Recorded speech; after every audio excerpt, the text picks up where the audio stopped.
It's all love of creativity and art. I just always understood the power of music to attach to the soul. If it's something that you believe in, that's your passion, do at least one thing every day that'll get you a step closer to your goal. If you could do that and stay alive, you'll make it.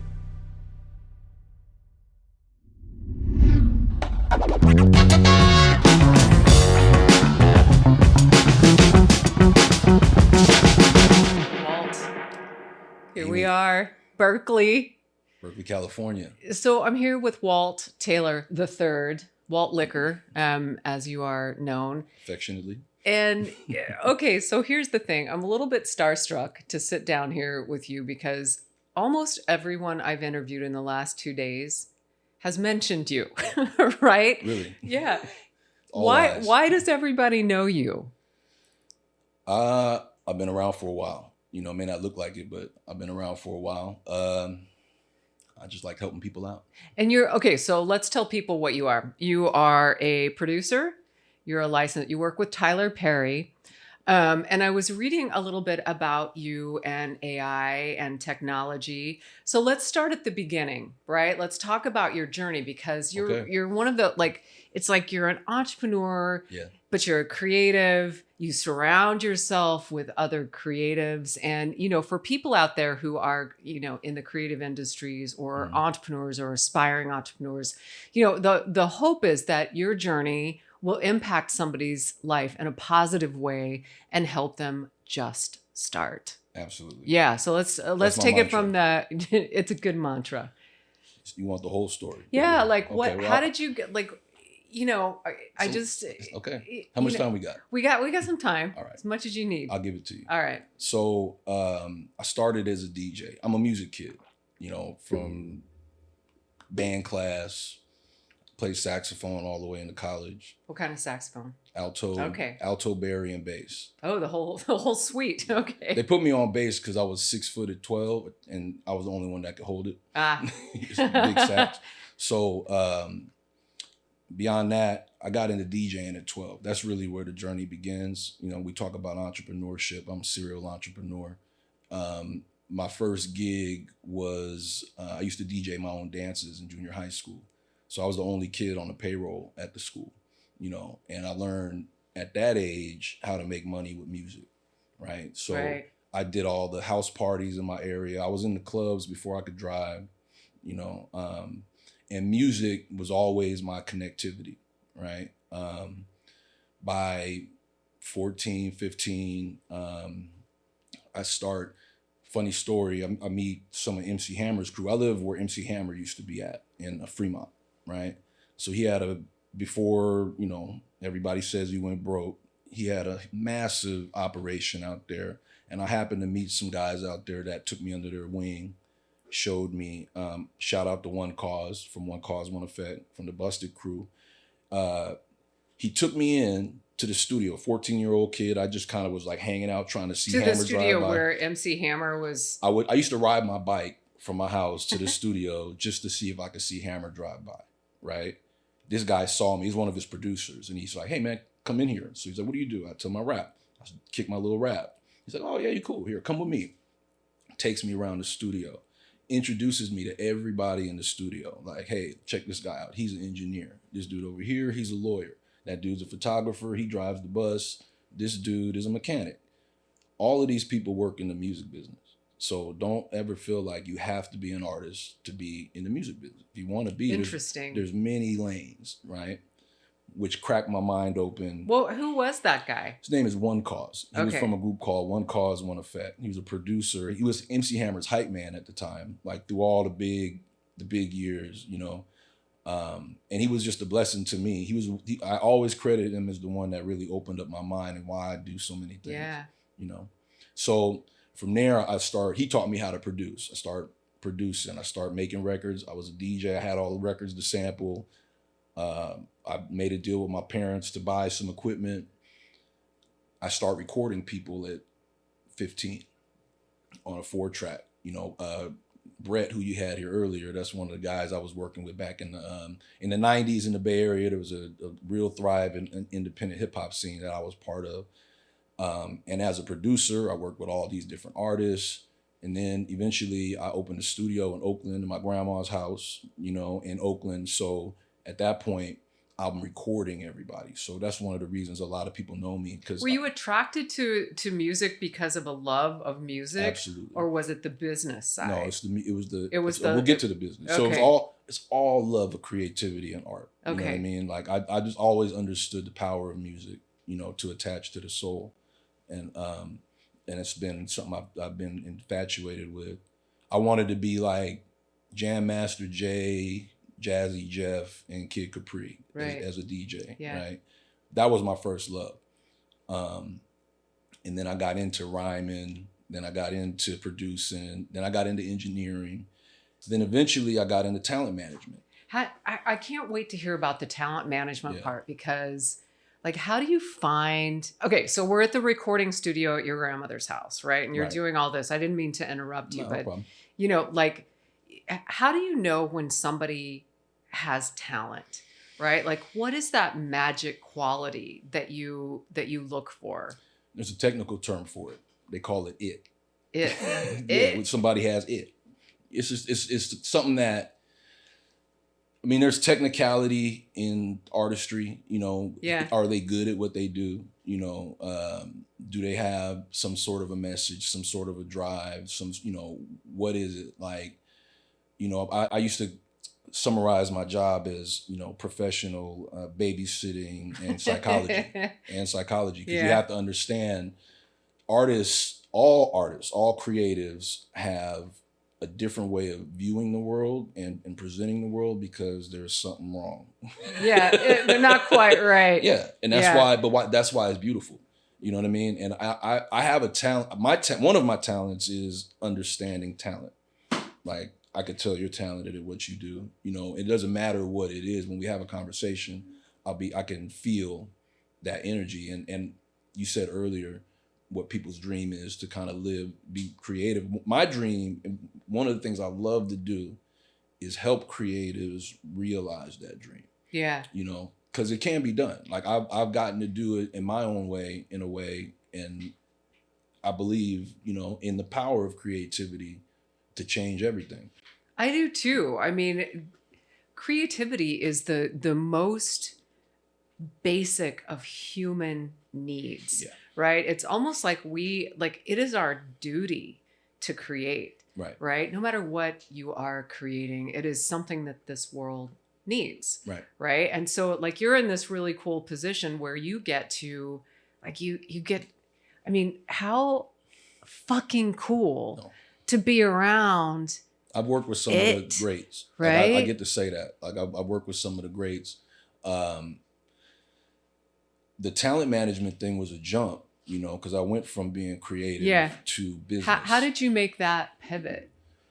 Well, I'm one of the, I'm just organized. I'm not the smartest kid, but I think you're pretty smart. I know a few people who would argue with that, but I was just organized, and when I saw my first client, Planet Asia was his name, artist named Planet Asia. He's the one that convinced me to become a talent manager, because at the time I had to record in the studio. So I would record everybody's stuff. I knew everybody in the scene, so I could get the shows booked. I was organized. I would put the press kits together. I took some music classes out of high school that taught me publishing. Shout out to Michael Axon, that taught me music publishing, and all of that kind of gave me an advantage in terms of understanding the business. And, I told you I was in the clubs before I was driving, right? As soon as I could drive, my parents gave me a car. First thing I did was drive to LA, try to get a record deal from the Bay, right? So how old were you? I was 17. Okay, so yeah. So when I went down there, I ran into a bunch of kids from Beverly Hills High School who were like interns at the time at all these labels. And, they had kind of heard about the scene we had up north. So, and these guys were, the kids of great business legends, we'll just say that. And I met these guys when they were interns. So I actually wound up moving into, a family's house in Beverly Hills for 2 years and like starting this management company. where we signed a bunch of groups, had a bunch of major deals. The biggest one came out of us was Maroon 5. That's a big one. Yeah, pretty big. Shout out to Jordan Feldstein and the crew. But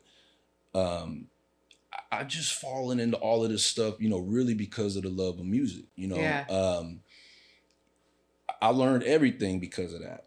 I got my first business at 12 because I was a DJ. I had to get a bank account to cash the checks that the school was sending me. You know what I mean? Yeah. And I had my first LLC by 15. I had my first website, like before people had emails. Yeah. And that kind of drive and trying to figure out how to get our music further. We wanted it to get into the stores. We used to sell our music on the street out of the trunk. And then we would stand in front of the store so long, the buyers were like, look, man, you guys got it. Why don't you just put some tapes in here? And the tapes started outselling everything else. I was like, okay, well, how do we get in other stores? Well, you need distribution. Okay, well, what's that? Find out distribution. I go to get distribution. I walk out with a job. And I wind up, selling records all across the world. And all of these experiences just based on me loving music and trying to figure out how to get to the next step. Yeah. Doesn't sound like you exactly fell into it. You sort of created a path for yourself. I mean, yeah. I think you were lucky, but I think you created your own luck. I burned the boats behind me. Yeah. We've all had a little bit of torching in our past.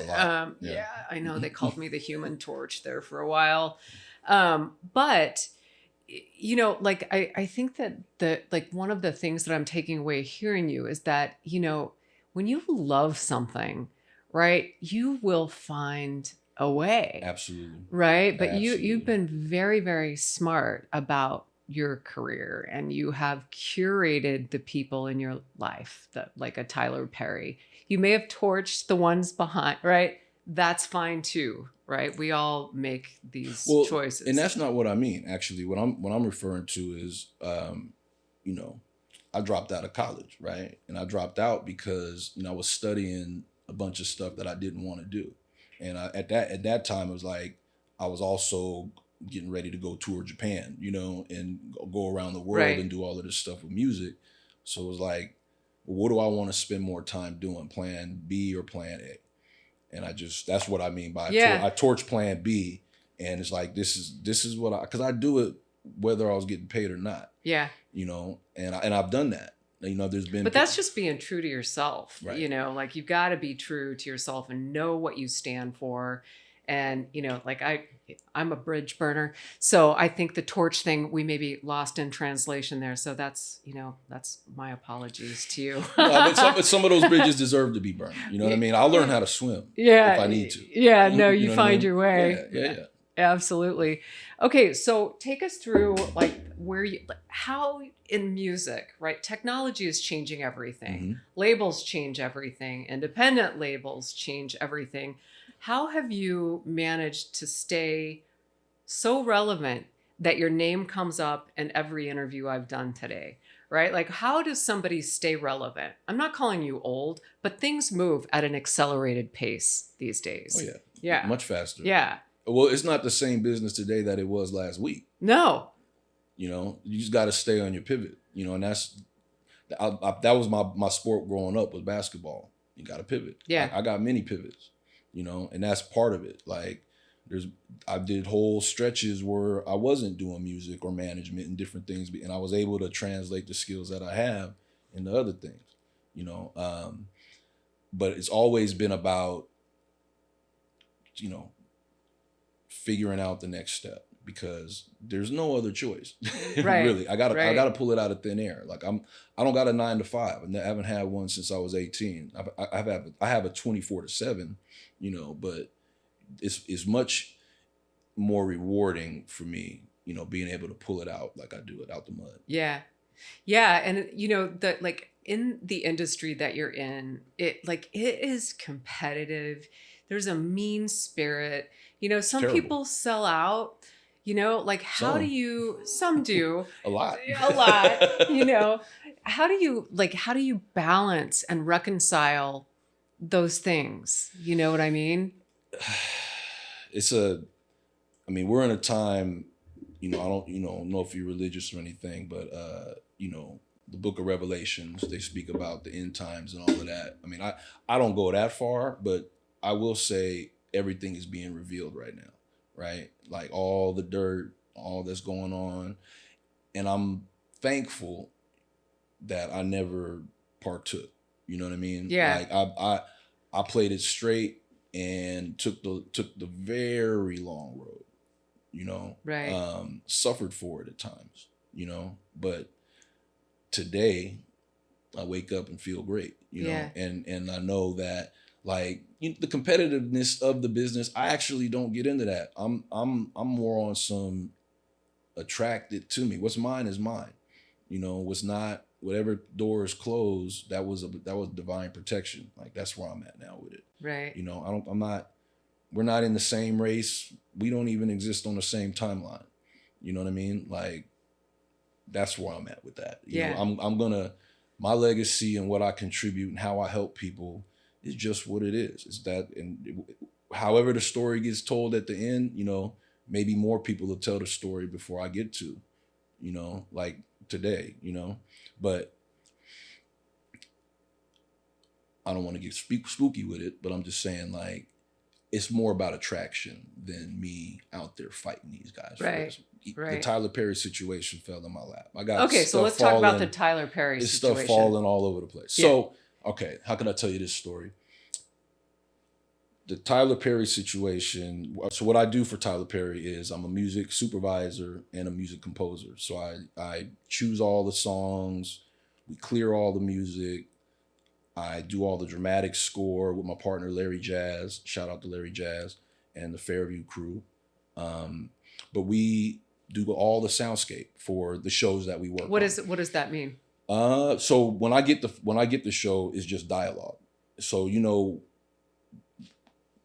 all the like car chases and the fight scenes and the dramatic moments, and we're sad or we're happy or whatever. So we, with music, help put that emotion into the picture. It changes everything. Night and day. I mean, it's more important than dialogue. Absolutely.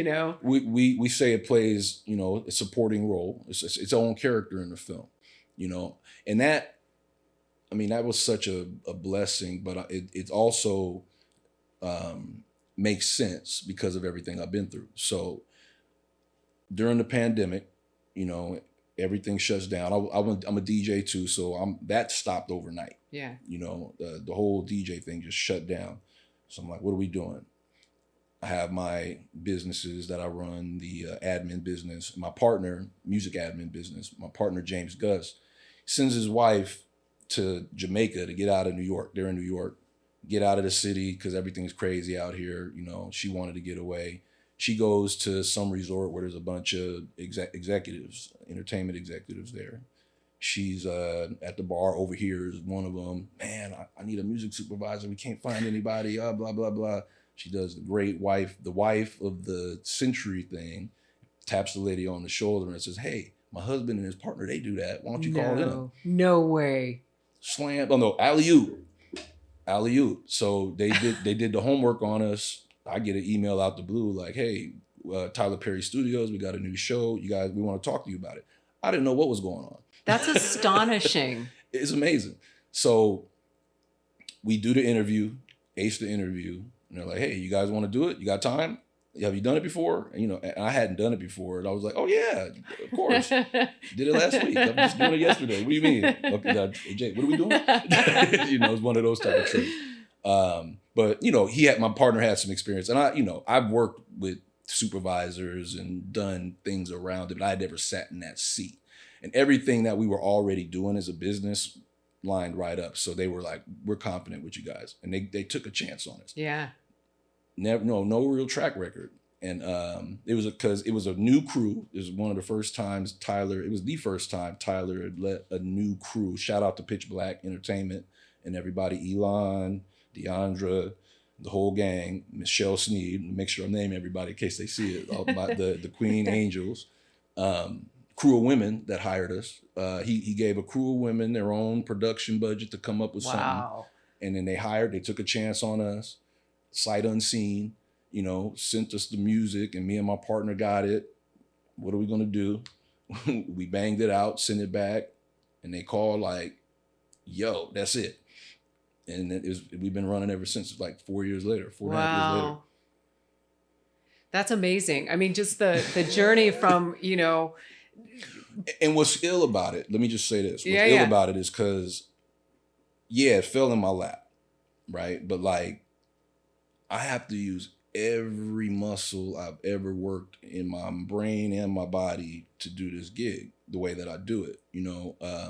My talent management experience, my studio experience, my dealing with different producers, and my analytical brain, the things that we're doing. It's a lot of data, just a whole lot of things going on, and this isn't even talking about the royalty stuff that I do. Like, luckily I had gone through all of these various experiences that might have seemed, disconjointed, and none of them really made sense. But now that I'm sitting in the seat, everything's coming together. Everything makes sense. Yeah, it's amazing when we get to that point in our lives and our careers where everything just sort of like it all I just got here. Look, it feels good. It feels good. It feels good. Feels better. Yeah. I mean, it's still, obviously still a grind, but now it's making sense. Yeah. Finally. And I've been slugging it. For a long time, and helping as many people along the way as I can. Yeah. You have this joy about you, right? Like you sort of light up a room when you walk in. And I'm wondering, for people out there, for entrepreneurs and artists and creatives who, it's a little harder and more challenging for the creatives in our culture.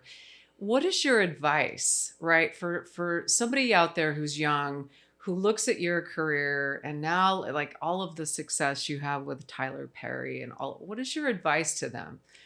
Don't stop. What does that mean though? Like people you ever heard the expression 3 feet from gold? Yes. That's it. Like if it's something that you believe in, that's your passion, and you can make some money at it. I mean, people, I guess, have passions that don't make any money. You're not gonna do nothing. But I mean, me, I could say for me, I can't do nothing else. you right. know, and you just gotta keep. The advice would be, I guess, do at least one thing every day that'll get you a step closer to your goal. If you could do that and stay alive, you'll make it. Yeah. What about people who are just afraid of failure? How do you encourage them to take that first step? I mean, that's a deep question, because, if you're afraid of failure, there's other, that's like shadow work that you got to do, and working out your trauma. Like, what I'm saying? Like that's a whole thing. But that's something else. Aside from that, fake it till you make it. Right. Or either you fake it till you make it, or get some therapy. You know what I'm saying? Right. Do one or the other. Right. What about, like the journey and all of these great stories that you have? What about like the mistakes that you've made? Man. Like, what are some of them that stick out to you? I mean, we all make mistakes, Yeah. It's more mistakes than wins sometimes. Yeah. You know what I mean? Really. Yeah. I'll give you one that's tangible that everybody like. One of the ones that got away. Could have managed Kanye. Oh. Could have managed Kanye, and I was like, I'm too busy. Oh. Yep. All money ain't good money. I'm not worried about it. No. You know what I mean? Yeah. That's a wild ride. Yeah. Yeah. No, that's true. That's a wild ride. What about your shirt? Right, we're making sure that it was all. Walk us through what's on your shirt. Oh, it's just the liquor talking. What does that mean? Well, my name's Walt Liquor. Yep. And we're here talking. Excuse me. And we're talking. And most of the time, it's something that I say. When I say, I took this on a while ago online saying crazy stuff. Yeah. Don't mind me. It's just the liquor talking. and they know I'm Walt Liquor. So, just rolls off the tongue. Yeah. Yeah. So I made some shirts. This is one of them. You can go get them at waltliquor.com. Yeah. I really like that shirt. Thank you. Yeah. It's kind of like graffiti. Yeah. Yeah. It's got my a man vibe. Roddy Rod did this for me. Yeah. I got a bunch of them. People should buy some. Yeah, I think so too. I'm going to go buy one. Appreciate What it. about like going back to, I know we're going to wrap this up really quickly, but I Okay. want to, like you said something earlier and it's sticking with me. And so I have to ask you about it. Like Yeah. the part where you're talking about your legacy, Yeah. right? Like what is that? What does that mean to you and why does it matter?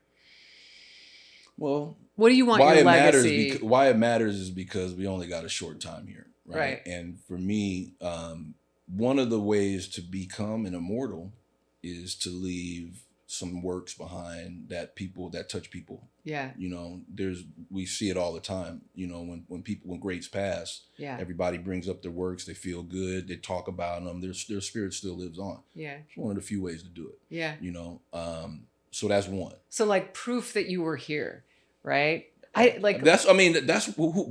do we graffiti?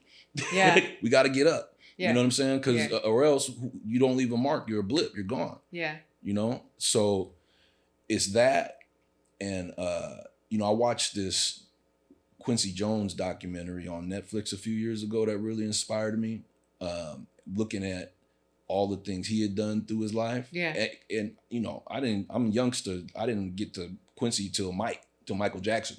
You know what I mean? So I didn't realize all the other stuff he did going back, you know, Frank Sinatra and all of that kind of stuff, not to Yeah. mention the movies and all of this stuff. And he had this great big old plaque on his wall. And I was like, man, my plaques are like this. You know what I'm saying? But I got time and I want to go out like Quincy, you Yeah. know? And they were like, man, you going to retire? Like, retire, man. Yeah, I got 5 movies, 4 albums. I got a book coming. I got a stage play. You know, it's up here. Yeah. You know, and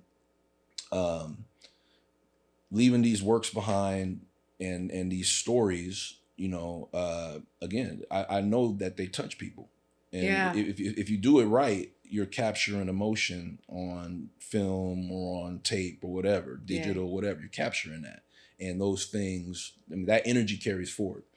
Yeah. And that's it. That's all Yeah. we got. And it's like- That's all we got. It's like you're capturing like a moment in time. Absolutely. Right. And Mhm. it's, you know, Or spirit. or Or spirit. energy. Like a movement, a moment. Like, Yeah. you know, like this is how we all feeling right now. Yeah. You know, that's it, and it's the universal language.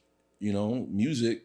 I'm in film and TV because of music. It's the best way to introduce anybody Yeah. in anything. And it's, you know, the storytelling part of music and the storytelling part of your career, you know, those are wonderful legacies to leave, and also so many learnings from, you know, your life and your, like, I expect your legacy.